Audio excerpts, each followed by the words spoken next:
Red Dragons. I'm Paloma Bito with National News. While many people were happy and cheering about Obama's re-election, there's certainly one person who was not: Governor Mitt Romney. With all the votes counted and the campaign rivalry simmered down, all he has left to do is explore some former career paths. Some predict he will write a book, taking excerpts from his daily diary that he kept on the campaign trail. Others suspect he will return to the finance world as a chief executive of Bain Capital, or take a major role in the Mormon Church as he planned to more than 2 decades ago. For the last 24 hours, friends and family have been trying to determine what they had previously never considered, what his big next move will be. Governor Romney has a thorough background in his previous positions, but as Senator John McCain's campaign advisor says, one door that is closed to Mitt Romney for the remainder of his life is being president of the United States. However, one thing is for sure. With a restless Romney and no organization to run, he's going to be one former candidate we will not want to stop watching yet. The final count of Hurricane Sandy casualties is roughly 132 people. But this is not the only astonishing number that Hurricane Sandy has brought up. Numbers have shown that 8.51 million houses in 16 states and Washington, D.C. were without power for days. In New York State, 305,000 housing units were damaged or destroyed, and 72,000 buildings in New Jersey. Nonetheless, the most astonishing number that was produced by Hurricane Sandy is the estimated $71 billion in losses. Repairs to damaged power grids, transportation networks, and housing will continue to grind on for weeks, if not months. In a statement made by Governor Andrew Cuomo on Tuesday, Hurricane Sandy was declared to be more impactful than Hurricane Katrina, with the damage to New York State alone at $42 billion. While that is up for controversy, in the one night, the homelessness rate increased by thousands and has been said to expose and worsen the city's lack of affordable housing options. Hopefully, with volunteers and government officials working together, the effects of Hurricane Sandy will diminish with each passing day. And if you want to do your part in the Hurricane Sandy relief effort, Amnesty International is having a thank you letter event for all the police officers, firefighters, and volunteers who have put time into this tragedy. The event will take place on December 3rd at 7 p.m. in rooms 204 and 205 of Corey Union. Unfortunately, I won't be here next semester, so for my final sign-off, I'm Paloma Bito, and thank you to all the Red Dragons out there. Up next, Celebrity News.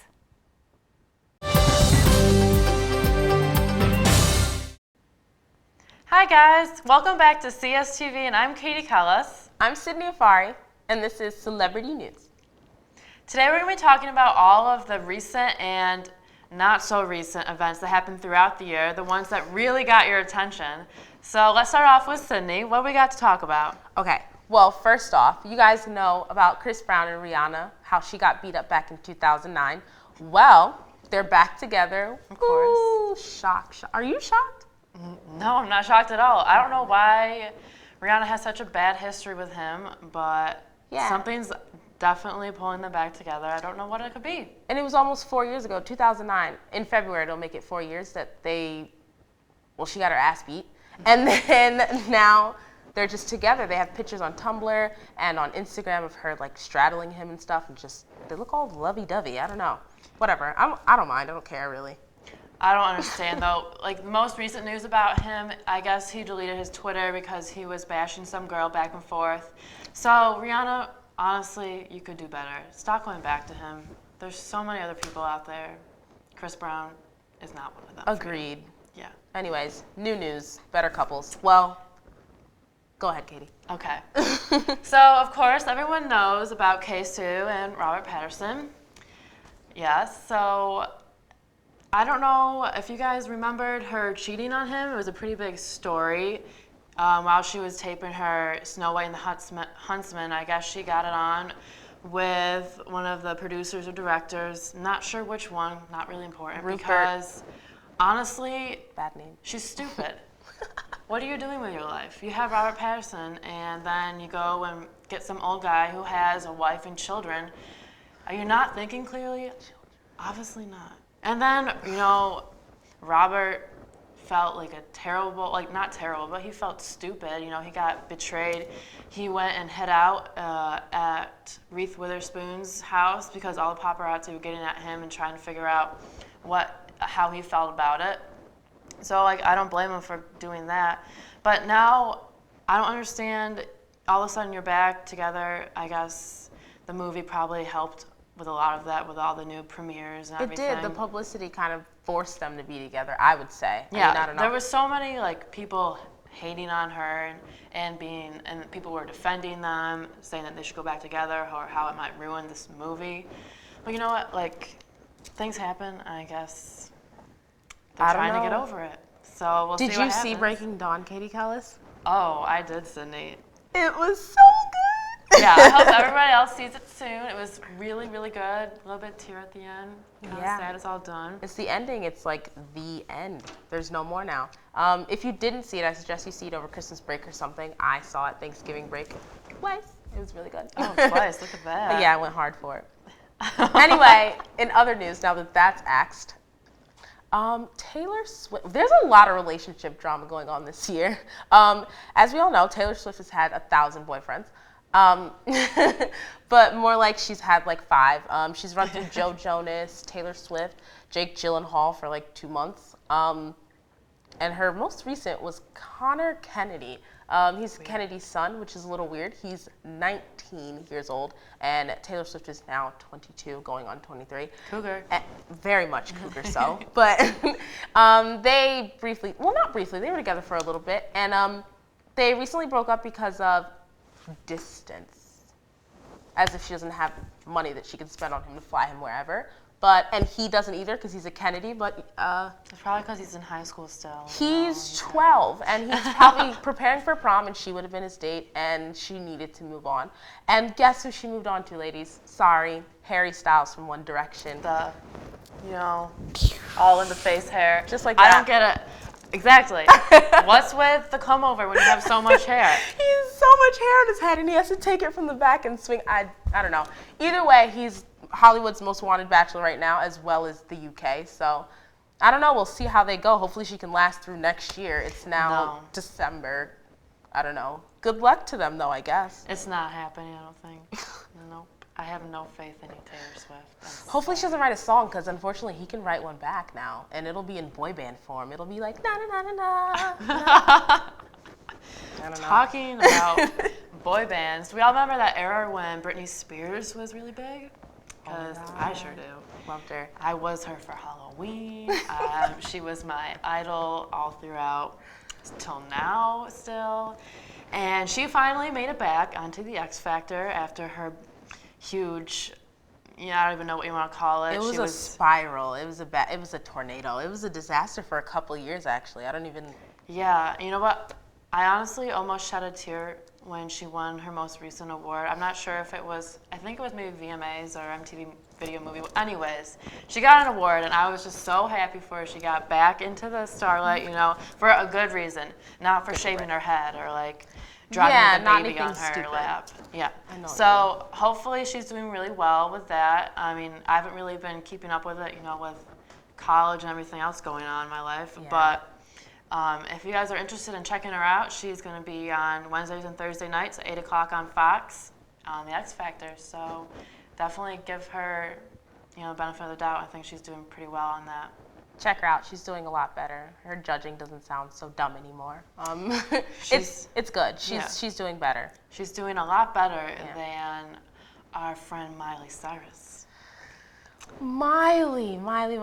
They haven't set a date yet. Her and Liam Hemsworth, the hottie from Hunger Games, and also they met on the set of The Last Song. Very good movie. If you haven't seen it, check it out. They haven't set a date yet. They've been engaged to be married for about a couple months now. July 2012, I'd say. That was this summer. They just haven't set a date. She said, "I'm so happy to be engaged, and I look forward to my life of happiness with Liam," and that's pretty much all they want. All that's been said about it. They don't have any dates. They're pretty young. She's been getting like a lot of bashing. She's only 19 years old, so we're the same age. We're in college, or she should be in college, but she's rich and famous. A little jealous, but it's cool. I don't know if she's ready or not, but they seem to be in love. They look really happy. I don't know. I don't know how he could be so happy with her after her little phase she went through, chopping off the hair. Yep. She's gotten a lot for that. I don't understand. You saw that picture beforehand, extremely gorgeous, pretty, and then it must have gotten to where, when you think you finally have that man in a commitment and you're like, dude, I can just let go. That's what she did. That's obviously what happened. Look Oh at, my she God. literally looks just like, Harry Potter star Malfoy. What's going on here? What happened? You thought Brittany had a down spiral. She didn't even shave it all off. She just got little patches sticking out the side, and then she dyed it platinum blonde. I don't know. Well, She got nothing going for herself. I mean, from my point of view. except I'm for sorry, Liam, 'cause he's so Liam. hot. I don't understand. I just don't understand. And, hopefully for his benefit, it doesn't last that long. Hope so. I mean, that's what happens in celebrity news anyways. Couples break up and get back together like we were talking about. Yeah. So And stuff happens. But we'll have a lot more for you guys next semester. Look forward to a lot of more celebrity news, not just breakups and heartache and all that other stuff that we normally talk about. Hopefully it's like groundbreaking news for celebrities next year. Maybe Kim and Kanye. Ooh. I feel that coming up. All right, well, that's it for us, guys. So we'll see you next year on Celebrity News for CSTV. Thanks, guys, for watching. Thank you.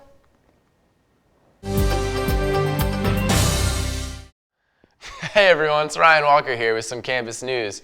Now, for you big fans out there, you might be wondering where's Sabrina Vidal is tonight, but unfortunately she couldn't make it, so I'm going to deliver this campus news to you this time. During this past semester, there have been many huge events on campus that have left a lasting impression on the students. In the beginning of the semester, there was a concert where Lindsey Sterling, the hip-hop violinist, performed. She rocked the stage in core union with classical violin and hard electric synth leads. Lindsey performed 2 concerts because she didn't want to disappoint her fans who were waiting outside of core union. If you've never heard her music before, you can check out some of her songs like Elements, Dubstep Violin, and Shadows on youtube.com/LindseyStomp. The second highlight for me this semester was SUNY Cortland's win over Ithaca College 16-10 for the Cortica Jug. This marks the 3rd year in a row that Cortland has come home with the Jug. A game-changing touchdown catch by Mike Humphreys and a goal line stand by the Red Dragons defense led to an exciting game that didn't disappoint. If you missed the game, you can check out a highlight reel from the game on youtube.com/SUNYCortlandTV. That's all for me, guys. I'll see you next semester. On to health news.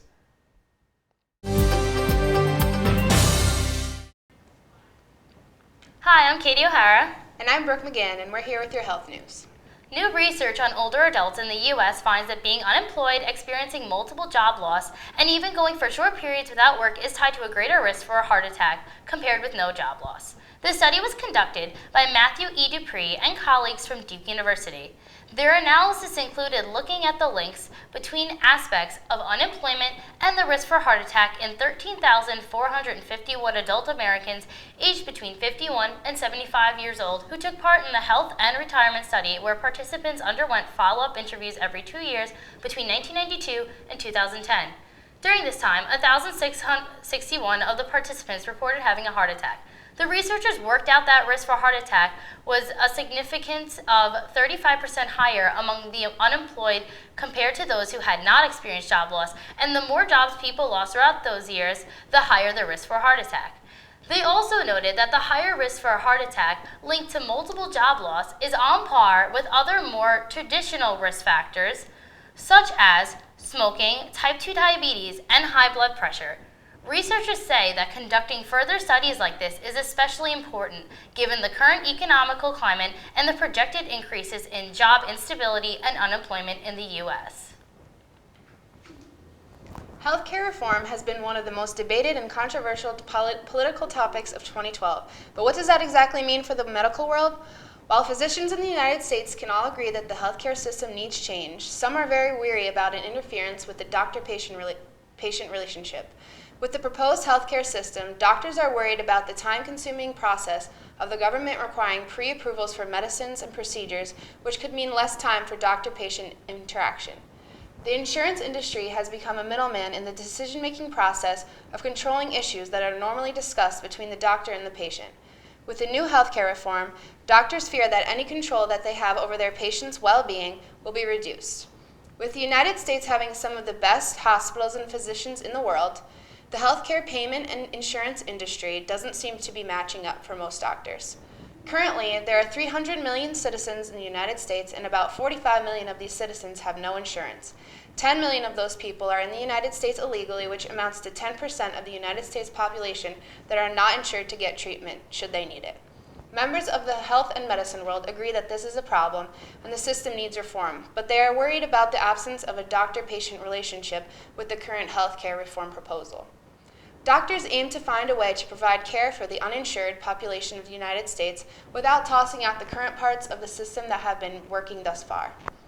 President Barack Obama stated in 2008 that the goal of the healthcare reform would have the ultimate goal of creating a universal healthcare system or a socialized medicine for all Americans. This would mean that all Americans would be required to purchase healthcare insurance, and if they didn't, they would be receiving a penalty tax. Employers with more than 50 employees will be required to provide insurance as well, or they will face a penalty. Eventually, the government will control the entire health insurance system in hopes of fixing the recognized issues in the current healthcare system. That's it for this semester of Health News. Thanks for watching.